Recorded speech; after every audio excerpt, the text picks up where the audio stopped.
মাশাআল্লাহ, কোণে আমাদের বেশ পছন্দ হয়েছে। তাহলে আল্লাহর নাম নিয়ে চলেন বিয়ের দিনটা ঠিক করে ফেলি। কি এটা? গেস করবো কেন? আচ্ছা তুই যদি গেস করতে পারিস একটা প্রাইজ দিবি। কাঁচা বাদাম।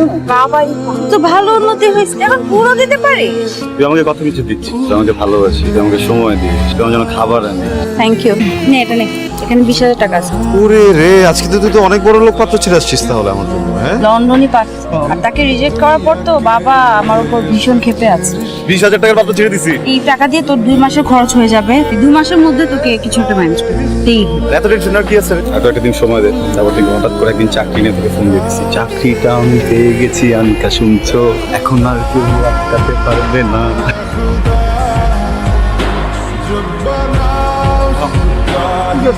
আমি তো তোমার কাছে বাবা কোনো টাকা পাবো না। তুমি কি ভাবছো আমি তোমাদের খবর রাখি না? ফোনের মধ্যে কারে বলতেছিলা 5,000 টাকার কথা? বেতন যা পাইছি সবই তো পাঠাই দিছি, আমার ব্যাপারে 1 টাকাও রাখি না। এখন তোমরা যদি কও আরো 5,000 টাকা লাগবে, আমি টাকা কোথা দিয়ে পাবো? তুমি মানুষ না। দূর, এত ইমোশনাল হয় না তো। এটাই হচ্ছে তোমাদের সমস্যা, কথায় কথায় ইমোশনাল হয়। আসসালামু আলাইকুম। ওয়ালাইকুম আসসালাম। যাই। আপনি কি ইন্টারভিউ দিতে আসছেন? জি। আপনি কি নিয়ে যেন গবেষণা করছেন? স্যার, ইংরেজি বিদ্যা। সেটা কিরকম? মাই ইয়েস বডি হ্যাজ কাম। বলুন তো এটার বাংলা কি? আপনিই বলুন না স্যার। মাই মানে আমার, ইয়েস মানে হ্যাঁ, বডি মানে গা, হ্যাজ কাম মানে আসিয়াছে। মাই ইয়েস বডি হ্যাজ কাম মানে আমার ভাগা আসিয়াছে। যাদব, আর একটা কথাও তুই বলবি না, পুরো ইংলিশ তুই বলবি না। এই অফিসে যতক্ষণ তুই থাকবি ততক্ষণ পর্যন্ত তোর ইংলিশ বলা হারাম। কিসে মামা? কি তুই আমার কাছে কাকে পাঠিয়েছিস? কোন সমস্যা হয়েছে? তোর তো মাথায় সমস্যা আছে। আমি এই তোকে না জানাই আমার বড় মামার অফিসে পাঠাইছি চাকরিটার জন্য। তুই এটা কি করে আসছিস? কি উল্টাপাল্টা কথা বলে আসছিস এখানে? সবকিছু তোর কাছে পান মনে হয়? জীবনটা পান। আর আজকের পর থেকে তুই আমার সাথে আর কোনো যোগাযোগ করবি না। তুই ফোন ধরতেছিস না কেন? কেন কল করছি? আরে বাবা, আমি তো এখানে দাঁড়ায় দেখতে পারতেছি যে তুই কাঁদতেছিস। আমার চোখের পানি সস্তা না, ফোনটা রাখ। এই বুড়ো, কাঁদতেছো কেন? সামনে শুক্রবার মাইয়াটার বিয়া, কারণ এত করে কইলা তারা ছুটি দিল না। আমি ভালো আছি বুঝছো, আমার কোনো কষ্ট নাই, কোনো দুঃখ নাই, মুক্ত থাকি। যখন খারাপ লাগে হাসি, যখন ভালো লাগে তখন হাসি। বাবা কোথায় যাচ্ছি বলো না। তোকে বাস্তবতা দেখাতে অনিকা, অভুক্ত মানুষগুলোর মুখে খাবার তুলে দেওয়ার যে শান্তি, যে আনন্দ, এটা আমি তার সাথে বসে তুই বুঝবি। ওই সমস্ত কিছু না উপন্যাসেই থাকে, বাস্তব জীবনে ওগুলো কোনো অস্তিত্ব নাই। জীবনটা অনেক কঠিন, অনেক নির্মম। কবে বুঝবি তুই? আমার জায়গায় আজকে অন্য কেউ হলে চলে যেত, কিন্তু আমি যাব না, কারণ আমি ছেড়ে যাওয়ার মানুষ না। শোন, এই শহরে জীবনের মূল অনুষঙ্গ কি জানিস? প্রতারণা, জ্যাম, লোকাল বাস আর অফিসের। আমরা তো কালো ধোঁয়ায় অভ্যস্ত হয়ে গেছি বুঝছিস, এই জন্য সমস্যা নেই। তুই বলে যাবো জাহান্নামে যাবো, এটলিস্ট ওখানের আগুনে পুড়াবি তো, প্রতারণার আগুনে তো পুড়াবি না। তুই জানিস আমি এখনো শিম গাছের স্বপ্ন দেখি, ঠিক যেভাবে আজকে তোকে আমি বিয়ে করব, তারপর আমরা স্বাধীনভাবে জীবনযাপন করব, সংসার করব, যেখানে থাকবে না কোনো দুঃখ, কষ্ট, মিথ্যা, প্রতারণা, কোনো যন্ত্রণা। এখানে থাকবো শুধু তুই আর আমি। এই দেখো তো কে আসছে। আমি। আরে তুই আয়, ভিতরে আয়। আচ্ছা আরাম। ওয়ালাইকুম সালাম বাবা। এই ছেলে বাসা। মামা, চিন্তার কিছু নাই, আমি আসছি। আনিকা আমাকে বিয়ে করবে তো, উনি আসছে। কি বলে? এই পাগলটারে তুই বিয়ে করবি? হ্যাঁ মামা, আজকে আমরা বিয়ে করব। দেখ কেমন থ্যাংক ইউ। পাঞ্জাবিটা পরিস না। আমি ঘুমাই তাড়াতাড়ি রেডি হও, আমার কাজে আনতে গেছে। যাবো। আনিকা, কি? ওই ছেলে তো পালাইছে।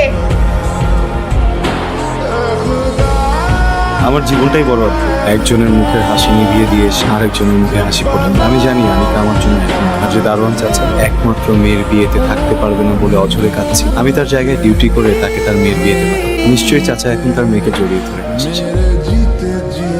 কি আপনারা? আরে কি করছেন? আপনি তো রাখছে। সরি, আমার জন্য অনেক কষ্ট হয়ে গেল। অদ্ভুত মানুষ তো আপনি। একে তো আমার জীবন বাঁচালেন, নিজের জীবন পরোয়া না করে এখন আবার আমাকে বলছেন যে আপনাকে কষ্ট দিলাম। মাগো, আসবো? আসো বাবা। এই যে দেখ, তোর বিয়ের কার্ডের ডেমো নিয়ে আসলাম, দেখ তোর পছন্দ হয়নি। তুমি আমার জীবন বাঁচিয়েছো, তার প্রতিদান হিসেবে যে আমি তোমাকে কিছু দিচ্ছি, ব্যাপারটা কিন্তু আমি ধরো বন্ধু হিসাবেই আমি তোমাকে গিফট করতে। ভাইয়া 65,500 টাকা দিতে পারবেন? আর তুমি কিন্তু আরো বড় কিছু আমার কাছে চাইতে পারো। আমি আসলে আপনার কাছে কিছুই চাইতাম, খুব দরকার টাকাটা এখন। আমি যাকে ভালোবাসি তার জন্য তো আমি কখনো কিছু করতে পারি, কখনো সেই করছে। এবার ভাবতেছি আমি কিছু দারুণ।